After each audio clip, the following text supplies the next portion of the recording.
लोहा को जब मारा जाता है तो ये लोहा तो एक ही चोट पर टूटता है, लेकिन उसके पीछे कई बार लोहा से मारा गया रहता है तो टूटता है। उसी तरह से स्वाधीनता संग्राम की लड़ाई भी में स्वाधीनता मिली है, उसके अनेकों कारण हैं। आज हम सुभाष चंद्र बोस जी के बारे में जानकारी देना चाहेंगे। ये सुभाष चंद्र बोस स्वतंत्रता संग्राम के सबसे बड़े महान योद्धा कहा जा सकता है। आपका जन्म उड़ीसा के कटक जिले में हुआ था। आपके पिताजी का नाम जानकी नाथ बोस और माँ का नाम प्रभावती था। आप 8 भाई एवं 6 बहन थे। आपका क्रम संख्या 9वें पर था। आप कटक से फिलॉसफी में ऑनर्स प्राप्त किए तथा प्रथम श्रेणी से उत्तीर्ण हुए और यूनिवर्सिटी में आपका दूसरा स्थान था। यही नहीं, उस समय सबसे कठिन परीक्षा मानी जाती थी आईसीएस की। आपने 8 महीना में आईसीएस की परीक्षा पास की और उसमें आपका रैंक 4था रहा। आपको उस समय आईसीएस बहुत अच्छी सर्विस, सबसे अच्छी सर्विस मानी जाती थी, बहुत रुतबा था। और आप इंग्लिश मैन नहीं होते हुए हिंदुस्तानी में इतना अच्छा किए थे, इसलिए सब इस पर आश्चर्य कर रहे थे।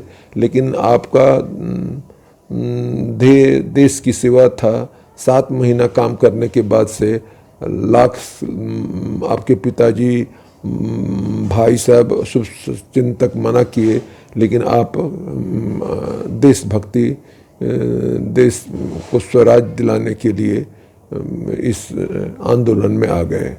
आपका परिचय सबसे पहले रविंद्रनाथ टैगोर से हुआ और रविंद्रनाथ टैगोर ने आपको महात्मा गांधी से परिचय कराया। महात्मा गांधी कांग्रेस में उनके कहने से आप इंचार्ज कांग्रेस बंगाल के पास गए और उनके सहयोग से आप chief of administration Calcutta corporation का हुए और एक से एक अच्छा काम किए। फिर उसके बाद से कांग्रेस में लौट गए और आपकी सहभागिता के कारण कांग्रेस में बहुत तीव्रता से उन्नति हुई।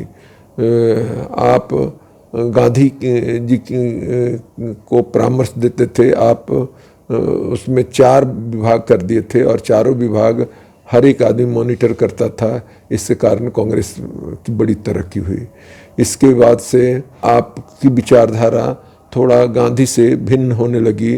गांधी जी अहिंसा और सत्याग्रह के बल पर आज़ादी लेना चाहते थे और आपका मत था कि आज़ादी कोई ऐसे नहीं दे देगा, इसके लिए अपना कर्म करना होगा और लड़ाई लड़नी होगी, तब जाके अंग्रेज देंगे।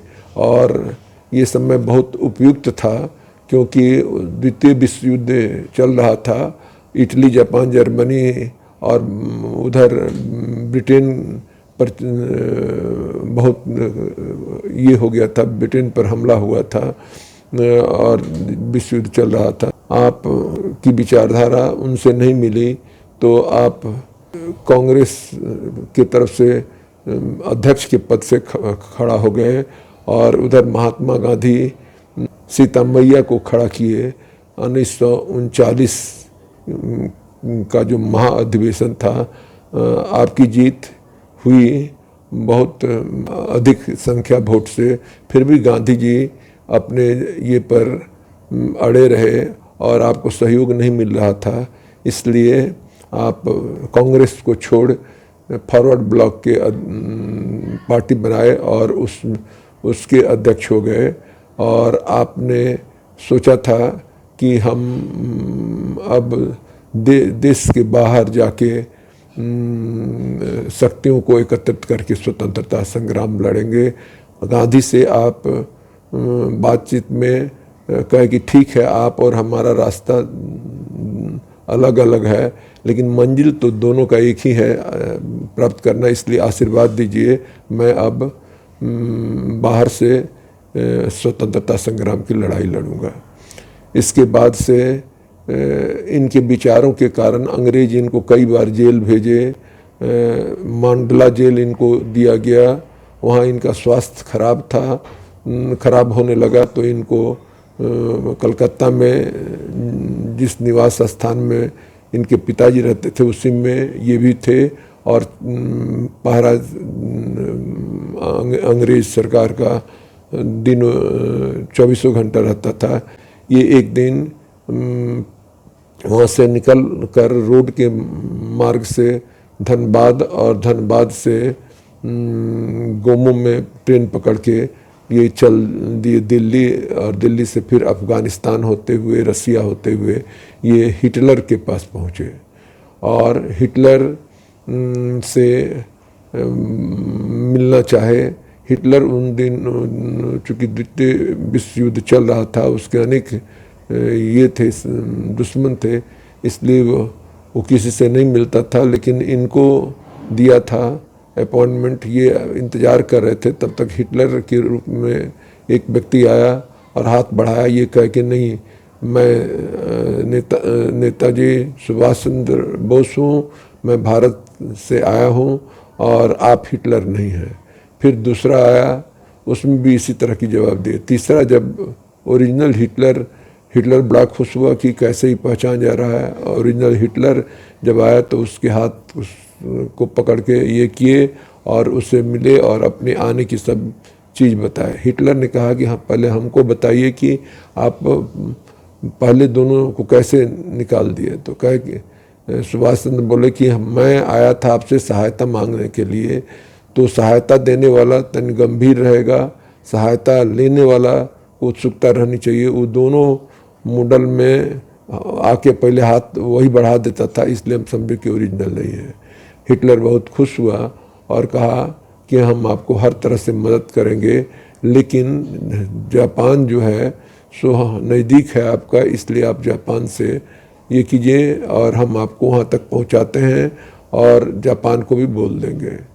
और उसी समय 4000 सैनिक जो द्वितीय विश्व युद्ध में जो बंदी थे वो दे दिए, और सुभाष चंद्र बोस भी आज़ाद हिंद फौज बनाने का निश्चय कर लिए। उसके बाद से उनको अपने पनडुब्बी जहाज से जापान पहुंचाया हिटलर, और वहाँ भी जब उसके राजा से बात की सुभाष चंद्र बोस, कहे कि एशिया में दूसरे देशों का आने का क्या ज़रूरत है, आप भी इसी के हैं और हम भी जो हैं सो एशिया के ही हैं, और हम लोग दोनों, हमारे यहाँ बुद्ध जन्म लिए हैं, आपके यहाँ बुद्ध का विचार है, इसलिए हम दोनों एक हैं, इसलिए हमारी समस्या पर आप ध्यान दीजिए। वहाँ का भी राजा बहुत प्रसन्नचित्त हुआ और अपने सभी नेताओं से उनका परिचय कराया, सभी खुश हुए। और वहीं पर वो भी जो है सो करीब करीब 10,000 सैनिक जो बंदी थे उसको देके इस तरह से आज़ाद हिंद फौज खड़ा हो गया। रास बिहारी बोस पहले से वहाँ पर थे, इसलिए सेना बनने में बड़ी सुविधा हुई। और महिलाओं का भी बना आज़ाद हिंद फौज में, जिसका नाम झांसी रेजिमेंट रखा गया, और इस तरह से एक फौज बन गई। और सिंगापुर से टाउन हॉल में एक मीटिंग किए और करीब 43 में अनाउंसमेंट किए गांधी जी से कि आज़ाद हिंद फौज बन गया है, अब आप आशीर्वाद दीजिए ताकि हम लोग लड़ाई करें, छेड़ दें। इधर लड़ाई की घोषणा कर दिए, और अंग्रेज जो है सो अपने गुप्तचरों को आदेश दिया कि सुभाष बाबू जहाँ भी हों उनको मार दो। लेकिन ये इनका नेतृत्व बहुत ये था, और इस तरह से करते करते ये नागालैंड और अरुणाचल इस पर सब पर अटैक करके जीत लिए। और अंडमान निकोबार तो पहले ही से जीता हुआ था। उसके बाद से जापान की सहायता के लिए सिंगापुर के ऊपर से हवाई जहाज से बहुत पत्र गिराए, अनाउंसमेंट किए, और सिंगापुर भी जापान जीत लिया। इस तरह से जीत हो ही रही थी कि नागासाकी और हिरोशिमा पर परमाणु बम गिराया अमेरिका, और जिसके कारण जापान की सेना सरेंडर कर गई। इस स्थिति में अब दो पक्ष हो रहा था, और इतना बड़ा ये चलाने के लिए ये मदद मांगे थे, हर जगह से मदद मिल रही थी। एक मोहम्मडन व्यापारी आया और कहा कि हम आपसे बड़ी खुश हैं, और उस समय 1 करोड़ का चंदा दे दिया और कहा कि कल से हम आपके साथ रहेंगे, और हमारा इंडस्ट्री है, हम इंडस्ट्रियलिस्ट हैं, और हम सब 1 करोड़ आपको ये के लिए देते हैं। तो ये था इनकी कुशलता। ये कहते थे कि तुम हमें खून दो, मैं तुझे आज़ादी दूंगा। बहुत उसके बाद से इनके विचार में आया कि रसिया से क्यों नहीं मदद किया जाए जापान हारने के बाद से। तो एक मत तो है कि ये वहाँ से उड़े और हवाई यात्रा किए, और हवाई यात्रा में जापान जा रहे थे तो सैगोन के पास में इनका हवाई जहाज एक्सीडेंट किया और इनकी मृत्यु हो गई। दूसरा पक्ष बोलता है कि ये सीधे साइबेरिया होते हुए रसिया चले गए, और रसिया के बाद से ये जीवित रहे। बाद में क्या हुआ कुछ पता नहीं चला, और इसके बाद से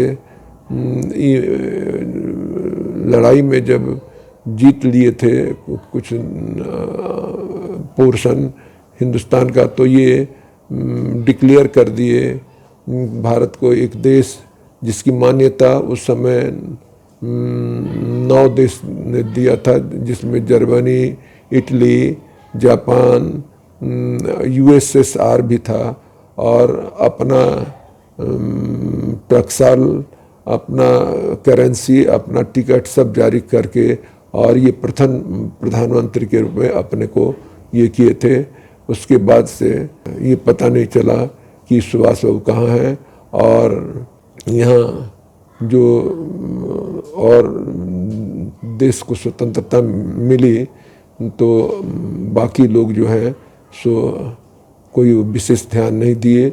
2 कमीशन भी बैठा उनकी कि मृत्यु हुई है कि नहीं, एक खोसला कमीशन और मुखर्जी कमीशन, लेकिन कोई कंक्रीट चीज़ नहीं आया। इस तरह से स्वतंत्रता संग्राम में इनका महत्व, इनका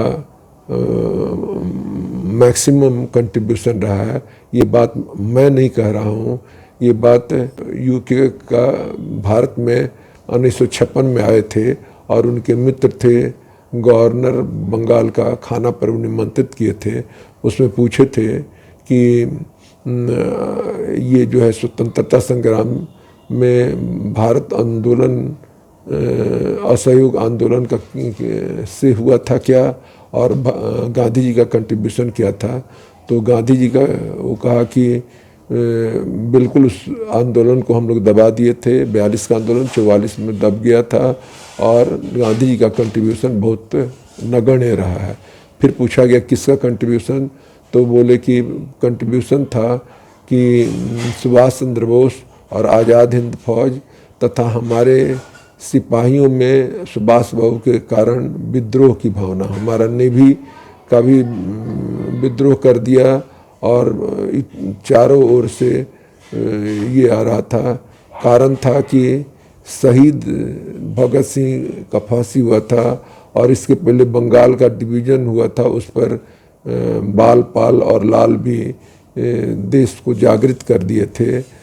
चारों ओर चिंगारी, भीतर ही भीतर अग्नि सुलग रही थी, पता नहीं विस्फोट होने पर हम लोगों का क्या हालत होता। इसलिए जितने उपनिवेशवाद थे वो सबको हम लोगों ने छोड़ दिया, और उसी क्रम में भारत को भी छोड़ा। इस तरह से स्वतंत्रता संग्राम के सेनानियों में आज भी बड़ी श्रद्धा से नाम दिया जाता है सुभाष चंद्र बोस को। इनको महात्मा गांधी से भी ऊपर कहा जाए तो